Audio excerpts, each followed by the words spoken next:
காத்திருந்து காத்திருந்து காலங்கள் போகுதடி.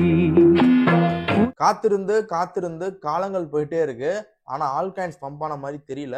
ஏகப்பட்ட ரீட்டைலர் இன்வெஸ்டர்ஸ் வந்து ஆல்காயின் பம்ப் ஆகாதுங்கிறதுக்கு முடிவுக்கே வந்துட்டாங்க. அண்ட் ஹிஸ்டரி படி பார்த்தீங்கன்னா வந்து எப்பவுமே வந்து ஆல்விங் இயருக்கு அடுத்த வருஷம் இப்போ 2016 ஆல்விங்னா அதுக்கு அடுத்த வருஷம் வந்து Q1ல வந்து ஆல்காயின்ஸ் முடிஞ்சிடும். அதே மாதிரி 2020 ஆல்விங்னா 2021 இதுல வந்து Q1 Q2ல வந்து ஆல்காயின்ஸ் முடிஞ்சிருச்சு. இதை வச்சுதான் வந்து வேர்ல்டு ஃபுல்லா இருக்கிற எல்லா கிரிப்டோல இன்வெஸ்ட் பண்ற எல்லாருமே வந்து போஸ்ட் ஆல்விங் பீரியட்ல வந்து கண்டிப்பா வந்து ஆல்காயின்ஸ் நடந்துங்கிற மாதிரி தான் நானே வீடியோ போட்டிருந்தேன், போன வருஷம் வீடியோ போட்டிருந்தேன். பட் இப்போதைக்கு வந்து அது வந்து டிலே ஆயிட்டு இருக்கு. நான் என்ன நினைச்சேன்னா வந்து ஃபெப்ல இருந்து அடுத்த ஒரு 105 நாள் அந்த கணக்கு தான் நான் வச்சிருந்தேன். பட் இருந்தாலும் வந்து இப்போ டிலே ஆகிட்டே இருக்கு. இதுக்கு முக்கியமான காரணம் ஏன்னு கேட்டா வந்து ஃபர்ஸ்ட் விஷயம் வந்து லிக்விடிட்டி டைலூஷன். இதுக்கு முக்கியமான காரணம் மீம்ஸ். ஏகப்பட்ட மீம் காயின்ஸ் வந்து வந்துகிட்டே இருக்கு. அண்டு வந்து பம்ப் டாட் ஃபன். ஸோ இதை வச்சுக்கிட்டு கிட்டத்தட்ட ஒரு நாளைக்கு அவ்வளோ டோக்கன்ஸை வந்து வெளியிட்டே இருக்காங்க. ஸோ இந்த மாதிரி வெளியிடனால வந்து லிக்விடிட்டி வந்து அது பக்கம் போயிடுது. இப்போ டாப் 10ல இருக்கிற ஆல்காயின்ஸ் பக்கமோ ஏல இருக்க பொட்டன்ஷியல் ஆல்காயின்ஸ் பக்கமோ வராம லிக்விடிட்டி வந்து அதை நோக்கி போயிடுது. அண்டு வந்து பிட்காயினும் ஆல்காயினும் எப்பவுமே வந்து ஒரு கோரிலேட்டா இருக்கும். ஆனா இந்த மாதிரி அதிகபட்சமான மீம் காயின்ஸ் கண்ணாப்ரான் காயின்ஸ் வரனால வந்து இந்த பிட்காயினும் ஆல்காயின்ஸும் இருக்கிற அந்த ஒரு கோரிலேஷன் வந்து கீழே போயிட்டே இருக்கு. ரொம்ப வந்து லிக்விடிட்டி வந்து உள்ள போகாம வந்து வெளியில போயிடுது. ஸோ இதுதான் முக்கியமான காரணம். இப்போ ஒரு ரீட்டைல் இன்வெஸ்டர்ஸ் உள்ள வராருன்னா பொட்டன்ஷியலான ப்ராஜெக்ட்ல இன்வெஸ்ட் பண்ணாம ஏதோ ஒரு மீம் ப்ராஜெக்ட்ல இன்வெஸ்ட் பண்ணி அவரோட பணத்தை அங்க லூஸ் பண்ணிடுறாரு. அப்ப இருக்கும்போது எப்படி வந்து டாப்ல இருக்க ஆல்காயின்ஸ் பக்கமோ இல்ல அது கீழே இருக்க ஆல்காயின்ஸ் பக்கம் எப்படி பணம் வரும்? ஸோ இது வந்து ஒரு முக்கியமான ரீசன். இந்த வாட்டி ஆல்காயின் வந்து டிலே ஆகிறதுக்கு ரொம்ப ரொம்ப முக்கியமான ரீசன். அண்டு வந்து இது இப்படியே தான் ஆகுமான்னு கேட்டா வந்து கண்டிப்பா ஒரு கட்டத்துக்கு மேல வந்து இந்த மாதிரி இருக்கிற விஷயங்கள் இருக்குல்ல, இது மக்களுக்கு புரிய ஆரம்பிச்சு திருப்பி வந்து அது பிட்காயினும் ஆல்காயினும் வந்து ஒரு கோரிலேட் கண்டிஷன் சீக்கிரமே வந்துடும். இதனால வந்து பேனிக் ஆக வேணாம். ரெண்டாவது மூணாவது ரொம்ப ரொம்ப முக்கியமானது ஃபெட் சம்பந்தப்பட்ட விஷயங்கள். ஸோ ஃபெட்டை பொறுத்த வரைக்கும் ஃபினான்ஷியல் மார்க்கெட்ல அவங்க ரொம்ப ரொம்ப முக்கியமான ஆளுங்க. ஃபெட் வந்து அவங்களோட யூஎஸோட மானிட்டரி பாலிசி வந்து எப்பெல்லாம் வந்து ரொம்ப வந்து டைட்டன் பண்றாங்களோ அப்பெல்லாம் வந்து பிட்காயின் வந்து பியர் மார்க்குள்ள போயிருக்கு. ஓகேங்களா? இப்போ நீங்க பார்த்து ஹிஸ்டரி படி பார்த்தீங்கன்னா வந்து 2016 17 பிட்காயின் ஆல்காயின்லாம் பெரிய அளவு புல்ரன் ஆச்சுல. எப்போ வந்து ஃபெட் வந்து 2017 Q4ல வந்து ஃபெட் வந்து அவங்க மானிட்டரி பாலிசி வந்து டைட்டன் பண்ண ஆரம்பிச்சாங்க. அதுக்கப்புறம் பிட்காயின் வந்து பியர் மார்க்குள்ள போயிடுச்சு. அதே மாதிரி 2020 21ல வந்து ஃபெட் வந்து லூசனிங் பண்ணி வச்சிருந்தாங்க, லிக்விடிட்டி இன்ஜெக்ஷன் பண்ணி வச்சிருந்தாங்க, இன்ட்ரெஸ்ட் எல்லாம் வந்து கீழே குறைச்சாங்க. இதனால வந்து ஆல்காயின்ஸ் எல்லாம் முடிஞ்சிருச்சு. எப்போ வந்து பியர் மார்க்கெட் ஸ்டார்ட் ஆச்சுன்னா Q1 2022ல வந்து ஃபெட் வந்து இன்ட்ரெஸ்ட் ஹைக் பண்றதா இருக்கட்டும், அதுக்கப்புறம் மானிட்டரி பாலிசி வந்து கொஞ்சம் டைட்டன் பண்ணாங்க. அப்போ வந்து என்ன ஆச்சுன்னு கேட்டா வந்து பிட்காயின் வந்து ஃபுல் ஃபிளெஜ்டா வந்து உங்களுக்கு பியர் மார்க்கெட் கண்டிஷனுக்குள்ள போயிருச்சு. இப்போ லாஸ்ட் 2.5 இயர்ஸா வந்து ஃபெட் வந்து அவங்களோட லிக்விடிட்டி இன்ஜெக்ஷன் எதுவும் பண்ணல. இன்ட்ரெஸ்ட் ரேட் வந்து ரொம்ப ஹைல வச்சிருக்காங்க. பிகாஸ் ஆஃப் வந்து இந்த கோவிட் வந்தனால வந்து இன்ஃபிளேஷன் அதிகமாயிடுச்சுல. ஸோ இதனால ஹைல வச்சிருக்காங்க. இதனாலதான் வந்து இந்த வாட்டி வந்து ஆல்காயின்ஸ் வந்து இந்த அளவுக்கு டிலே இருக்குங்கிறத நான் நம்புறேன். ஏன்னா வந்து இந்த குவான்டிடேட்டிவ் ஈசனிங் குவான்டிடேட்டிவ் டைட்டனிங்கிறது ரொம்ப ரொம்ப முக்கியம். இப்போ வந்து ஃபெட் வந்து எப்போ ஈசனிங்குள்ள போறாங்களோ அது வந்து கூடிய சீக்கிரம் வந்துடும் நான் யோசிக்கிறேன். மேபி அடுத்த மாசம் வந்து இதுக்கான நியூஸ் ஏதாச்சும் வெளியே வரலாம். ஏன்னா அவங்க மானிட்டரி பாலிசி எப்போ லூஸ் பண்றாங்களோ ஃபெட்டோட அவங்களோட பாண்ட்ஸ் இருக்கு, அந்த பாண்ட்ஸ் வந்து அவங்க வித்துக்கிட்டே இருக்காங்க. அவங்க எப்போ பை பண்ண ஆரம்பிக்கிறாங்களோ அவங்க மணியை பிரிண்ட் பண்ணி எப்போ வந்து குளோபல் மார்க்கெட்ல உள்ள விடுறாங்களோ அப்பதான் வந்து டாலர் வந்து கொஞ்சம் வீக்கன் ஆகும். கோல்டு எல்லாமே வந்து கொஞ்சம் பை பண்றது கொஞ்சம் கம்மி ஆகும். அப்ப அந்த பணம் வந்து ரிஸ்கி அசெட்ஸ்குள்ளேயும் ஸ்டாக் மார்க்கெட்டுக்குள்ளேயும் உள்ள வரும்போது வந்து அப்போ வந்து ஈஸியா வந்து அந்த மார்க்கெட் வந்து பெரிய அளவு பூம் ஆயிடும். இப்போதைக்கு பாத்தீங்கன்னா வந்து ஹை இன்ட்ரெஸ்ட் ரேட் அவங்க வச்சிருக்காங்கல்ல, ஸோ இதனால வந்து லிக்விடிட்டி இன்ஜெக்ஷன் வந்து உள்ள வரல. இதை பத்தி நான் முன்னாடியே பேசியிருக்கேன், நான் திருப்பி சொல்றேன். அதனாலதான் முக்கியமான காரணம். ஹிஸ்டரி படி 2016 17 2020 21 ரெண்டு வாட்டியுமே வந்து பிட்காயின் புல்ரன் ஆல்காயின்ஸ் புல்ரன் ஆகும்போது ஃபெட் வந்து மானிட்டரி பாலிசியை டைட்டன் பண்ணி வைக்கல, லிக்விட் இன்ஜெக்ஷனை உள்ள விட்டாங்க. இன்ட்ரெஸ்ட் ரேட்டு கம்மியா இருந்துச்சு. ஆனா லாஸ்ட் 2.5 இயர்ஸா அதை பண்ணாதனாலதான் இப்ப ஆல்காயின் சீசன் வந்து கொஞ்சம் டிலே இருக்குன்னு நான் நம்புறேன். அண்ட் மூணாவது வந்து எப்ப தம்பி இதை மாறும்னு கேட்டா இப்போதைக்கு வந்து ட்ரம்ப் வந்து பதவி ஏற்றதுக்கு அப்புறம் வந்து அவர் என்ன சொல்றாருன்னா ஃபெட் வந்து இன்ட்ரெஸ்ட் ரேட்டை கம்மி பண்ணணுங்கிற மாதிரி தான் சொல்றாரு. இதை ஏன் சொல்லணும் அப்படின்னு கேட்டா வந்து இதுக்கு முக்கியமான காரணம் வந்து எப்பயுமே ஒரு கவர்மெண்ட் வரும்போது ஷேர் மார்க்கெட்டு, ஸ்டாக் மார்க்கெட்டு, மற்ற எல்லா மார்க்கெட்டையும் அவங்க பார்ப்பாங்க. இந்த மார்க்கெட் அவங்களுக்கு ஒரு பாசிட்டிவா போகணுங்கிற மாதிரி அவங்க யோசிப்பாங்க. அப்பதான் பீப்புள்ஸ் மத்தியில நான் வந்த உடனே பாருங்க எக்கனாமி எந்த அளவுக்கு பூஸ்ட் ஆயிருக்குன்னு சொல்லி காமிக்க முடியும். அப்படி வந்து அந்த மார்க்கெட்லாம் பூஸ்ட் ஆகும்னா அதுக்கு தேவை வந்து லிக்விடிட்டி இன்ஜெக்ஷன். ஓகேங்களா? அப்ப ஃபெட் என்ன சொன்னாருன்னா, ஃபர்ஸ்ட் வந்து ட்ரம்ப் வரும்போது நான் வந்து இன்ட்ரெஸ்ட் ரேட்டை கம்மி பண்ண மாட்டேன். ட்ரம்ப் சொன்னாலும் நான் கம்மி பண்ண மாட்டேன்னு சொன்னாரு. ஆனா ட்ரம்ப் வந்து ஃபெட் சேர்மனுக்கு ஆப்போசிட்டா நீங்க வந்து இன்ட்ரெஸ்ட் ரேட்டை கம்மி பண்ணி தான் ஆகணுங்கிற மாதிரி நிறைய நியூஸ் ஆர்டிகல்ஸ் எல்லாம் பேசிக்கிட்டே இருந்தாரு. இப்போ வந்து ஒரு 3 நாளைக்கு முன்னாடி நடந்த ஃபெட்டோட மீட்டிங்ல ஃபெட்டோட சேர்மன் என்ன சொல்லியிருக்காருன்னா, லேபர் மார்க்கெட் ஸ்ட்ராங்கா இருக்கு அண்ட் வந்து இன்ஃபிளேஷனும் கண்ட்ரோல்ல தான் இருக்குங்கிற மாதிரி சொல்லியிருக்காரு. இதை எதை சைன் பண்ணுதுன்னா, ஃபெட் கூடிய சீக்கிரமே வந்து லிக்விட் இன்ஜெக்ஷனா ஸ்டார்ட் பண்ண போறாங்க. அவங்களோட மானிட்டரி பாலிசி வந்து கொஞ்சம் லூஸ் பண்ண போறாங்க. இன்ட்ரெஸ்ட் ரேட்டை கம்மி பண்ண போறாங்க. அண்ட் அவங்களோட பாண்ட்ஸ் இருக்கு பாத்தீங்களா, அந்த பாண்ட்ஸ் எல்லாத்தையுமே வந்து செல் பண்றதை கம்மி பண்ண போறாங்க, பை பண்ண போறாங்கன்னு அர்த்தம். ஓகேங்களா? அண்ட் வந்து இன்னொரு கிரிப்டோ சம்பந்தப்பட்ட முக்கியமான விஷயம் என்ன சொல்லியிருக்காங்கன்னா, நீங்க பேங்க்ஸ் கிரிப்டோ கம்பெனிஸ் எல்லாம் பேங்க் வந்து யூஸ் பண்ணிக்கலாம். அதுல எந்த வித பிரச்சனையும் கிடையாது. நீங்க வந்து ஃப்ரீ ஃப்ளோ யூஸ் பண்ணிக்கலாங்கிற மாதிரி சொல்லியிருக்காரு. One of the positive news. And வந்து இன்ஃபிளேஷனை பொறுத்த வரைக்கும் போன டேட்டா பொறுத்த வரைக்கும் 2.9ங்கிறத வந்து எஸ்டிமேட் வச்சிருந்தாங்க. பட் ரொம்ப பெருசாலாம் வரல. 0.1% கூட வந்திருக்கு, 3% வந்திருக்கு. இது பெரிய விஷயம் கிடையாது. ஸோ ஃபெட்டோட வார்த்தைகள்ல ரொம்ப லேபர் மார்க்கெட்லாம் ரொம்ப ஸ்ட்ராங்கா இருக்க கண்டிஷன் எதை நோக்கி போகுதுன்னா, ஃபெட் வந்து லிக்விட் இன்ஜெக்ஷன் ஸ்டார்ட் பண்ணிடுவாங்க. அப்படி வந்து அவங்க வந்து லிக்விட் இன்ஜெக்ஷன் ஸ்டார்ட் பண்ணும்போது என்ன ஆகும்னா, இதுக்கு ஆப்போசிட்டா அதாவது வந்து இதுக்கு ஒரு ஆப்போசிட்டா வந்து கோல்டும் டாலரும் வந்து கம்மியாகும். இப்போதைக்கு வந்து நீங்க இந்த கிரிப்டோ மார்க்கெட்டை பொறுத்த வரைக்கும், ஸ்டாக் மார்க்கெட்டை பொறுத்த வரைக்கும் இதுக்கு நீங்க ஆப்போசிட்டா பார்க்க வேண்டியது என்னன்னு கேட்டா வந்து ஃபர்ஸ்ட் டாலருங்க, ரெண்டாவது கோல்டு. ஸோ இதை ரெண்டுத்தையும் வச்சு பார்த்தீங்கன்னா வந்து எப்போ வந்து டாலர் வீக்கனிங் ஆகுதோ அப்பதான் ரிஸ்கி அசட்ஸ் ஆன பிட்காயின், ஆல்காயின்ஸ் எல்லாம் பெரிய லெவலில் பம்ப் ஆகும்.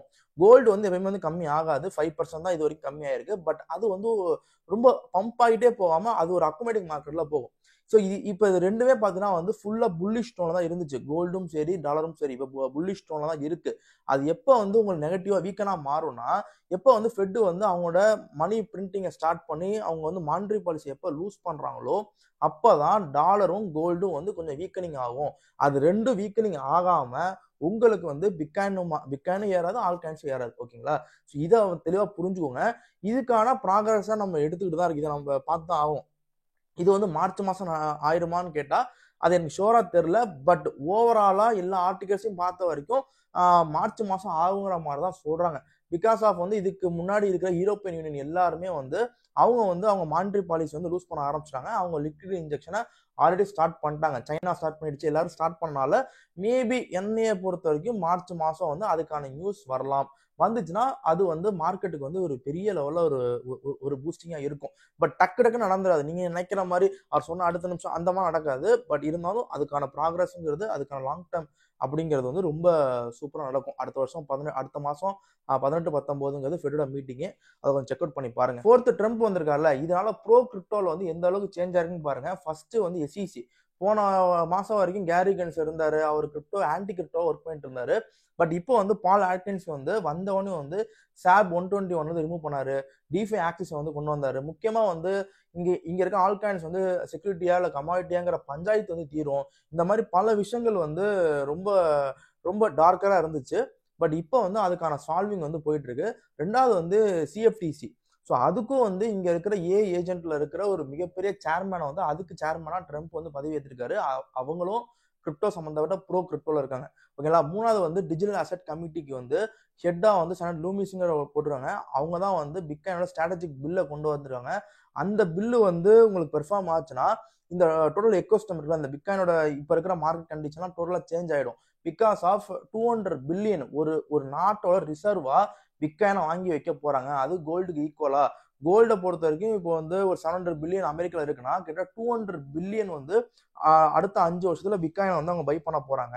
ஸோ இதனால என்ன ஆகும்னு கேட்டா வந்து வேர்ல்டு ஃபுல்லா இருக்கிற வெல்த் ஃபண்ட்ஸ் வந்து உள்ள வரதுக்கான சான்ஸ் அதிகமா இருக்கு.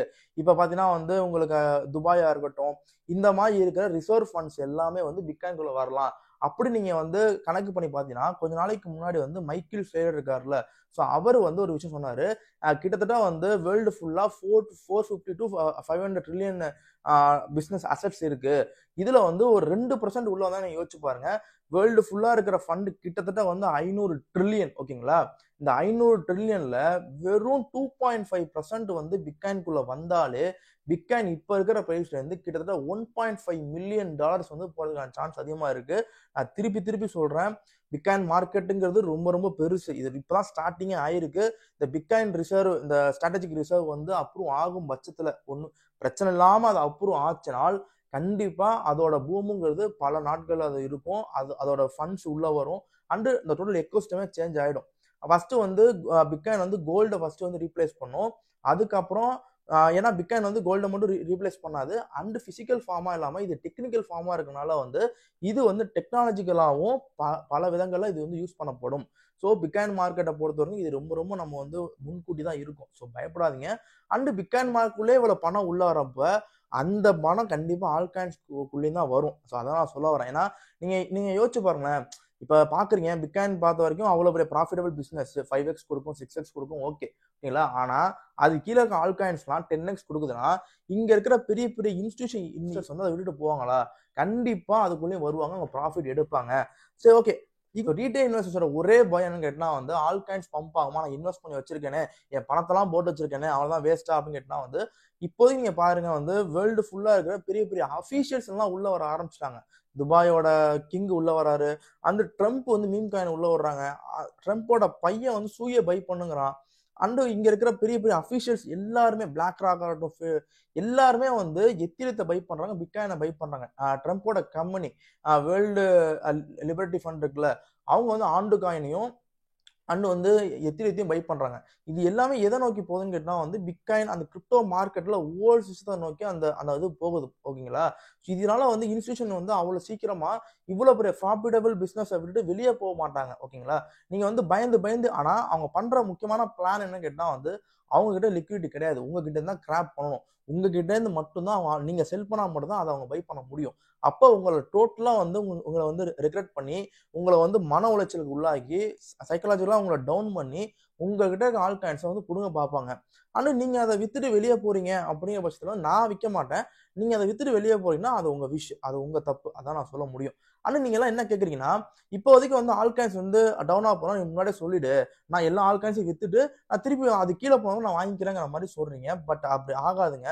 ஏன்னா நான் இந்த மாதிரி விஷயங்கள்லாம் நான் முன்னாடியே பண்ணி பார்த்துருக்கோம். இது எல்லாமே ஃபெயிலியர் மாடல் முடிஞ்சிருக்கு. இப்ப பாத்தீங்கன்னா வந்து ஆல்காயின்ஸ் வந்து டவுன் ஆக போகும்னு சொல்லி நான் எல்லாத்தையும் வித்துருவேன். அப்புறமே பார்த்தீங்கன்னா ஆல்காயின்ஸ் பெரிய லெவலில் வந்து பம்ப் ஆயிடும். அப்ப என்ன பண்றது, திருப்பி போய் மேல போய் பை பண்றது, திருப்பி கீழே விழுவும்.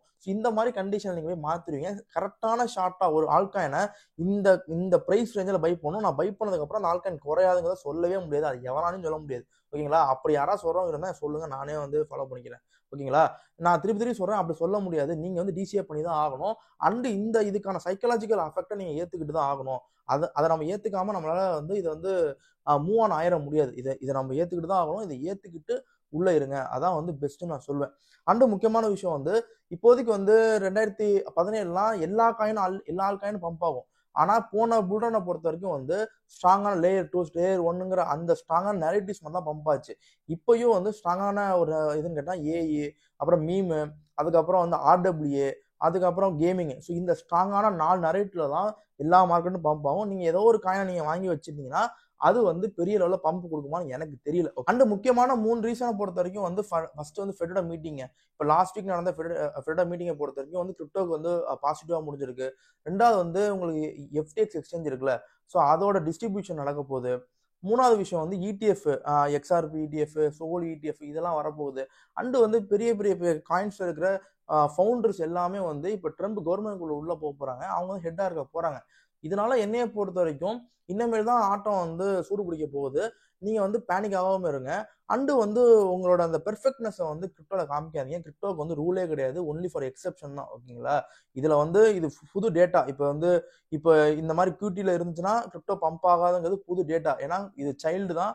டேட்டாவை வந்து நாங்க ஒவ்வொரு டேட்டாவும் எடுத்து தான் நம்ம இன்பில் பண்ண முடியும். அதை நீங்களும் புரிஞ்சுக்கோங்க. ஏன்னா உங்களுக்கும் அதுல பொறுப்பு இருக்கு. ஏன்னா நம்ம எல்லாமே இன்வெஸ்ட் பண்ணிருக்கோம், உங்களுக்கும் அந்த பொறுப்பு இருக்கு. நம்ம எல்லாருமே சேர்ந்து ஸ்ட்ராங்கா ஹோல்ட் பண்ணி தான் இதில் ஜெயிக்க முடியும். நீங்க பேனிக்கிறதுனால 10 பைசா பிரயோஜனம் கிடையாது. ஓகேங்களா? அண்ட் வந்து இப்போ டெக்னிக்கலா பார்த்தா வந்து பிட்காயினோட டாமினன்ஸ். ஸோ பிட்காயின் டாமினன்ஸை பொறுத்த வரைக்கும் 60ல இருக்கு. நான் திருப்பி சொல்ல 65 வரைக்கும் போயிருக்கு. 64 வரைக்கும், 60லேருந்து 62 63 வரைக்கும் அக்குமேட் ஆனாலே உங்களுக்கு ஆல்காயின்ஸ் கொஞ்சம் ப்ளீட் அடிக்கும். எவ்வளவு ப்ளீட் அடிச்சாலும் உங்க ஆல்காயின்ஸை நீங்க விற்க மாட்டேங்கிறத ஸ்ட்ராங்கா ஹோல்ட் பண்ணிட்டீங்கன்னா நீங்க ஜெயிச்சிருவீங்க. அதை மட்டும் ஹோல்ட் பண்ணுங்க. ஓகேங்களா? இப்போ அடுத்த பொறுத்த வரைக்கும் வந்து அதர்ஸ் சார்ட். ஸோ இந்த சார்ட்டை பொறுத்த வரைக்கும் வந்து கரெக்டாக 260 பில்லியன்ல வந்து சப்போர்ட் எடுத்துச்சு. அண்டு வந்து இந்த வீக்லியா வந்து இந்த மந்த்லி சார்ட்ல வந்து 280 பில்லியனுக்கு மேல போய் வந்து இது க்ளோஸ் வைக்கும் பட்சத்துல வந்து அடுத்து வந்து ஆல்கான்ஸ்ல வந்து ஒரு சின்ன மூவ்மெண்ட் வந்து நம்ம பார்க்கலாம். பிட்காயினை பொறுத்த வரைக்கும் நான் திருப்பி சொல்றேன், உங்களுக்கு சப்போர்ட் ரேஞ்சுன்னு பார்த்தீங்கன்னா வந்து உங்களுக்கு 93 ஒன்று இருக்கு, 89ல ஒன்று இருக்கு, அடுத்து வந்து 84ல ஒன்று இருக்கு. உங்களுக்கு வந்து இந்த வீக்லி க்ளோஸ் வந்து வச்சுச்சுன்னா ரொம்ப $1 lakh மேல போய் வீக்லி க்ளோஸ் வச்சாலே ஒன்று அதை பாசிட்டிவ் சைன் நான் சொல்லுவேன். பட் இப்போதைக்கு வந்து ரொம்ப சாப்பியாக தான் உங்களுக்கு மார்க்கெட் இருக்கு. இப்போ மார்க்கெட் டவுன் ஆகுமா பம்ப் ஆகுமாங்கிற கண்டிஷன் எனக்கு தெரியல, அது அக்குமேட் ஆகிட்டு இருக்கு. அதனால நான் திருப்பி சொல்றேன், முடிஞ்ச அளவுக்கு வந்து டாலர்ஸை வந்து பேக்கப் வச்சுக்கோங்க. நீங்க வாங்கின ஆல்காயின்ஸை வந்து கொஞ்சம் பார்த்துக்கிட்டே இருங்க. அந்த ஆல்காயின்ஸோட என்ன நடத்துறாங்க எல்லாமே பார்த்துக்கிட்டே இருங்க. அண்டு வந்து அந்த ஆல்காயின்ஸ் சரிப்பட்டு வரனா அந்த ஆல்காயின்ஸை வேற ஆல்காயின்ஸை மாத்துறதுக்கான ப்ராக்ரஸ் நீங்க கொஞ்சம் இருக்கணும். தொடர்ந்து இதுல இருங்க. சும்மா பை பண்ணி வச்சுட்டு செல் பண்ணலாம் அப்படின்னு கண்டிஷன் இது ஒர்க் அவுட் ஆகாது. நீங்க ஃபுல் ஃபிளெஜ்டா இருக்கணும். அதை மட்டும் செக் பண்ணி பண்ணிக்கோங்க. நம்ம ஸ்ட்ரென்த்ல ஜெயிப்போம். ஓகேங்களா? இந்த வீடியோ பிடிச்சா லைக் பண்ணுங்க, ஷேர் பண்ணுங்க, தமிழுக்கு சப்ஸ்கிரைப் பண்ணுங்க. பாய்.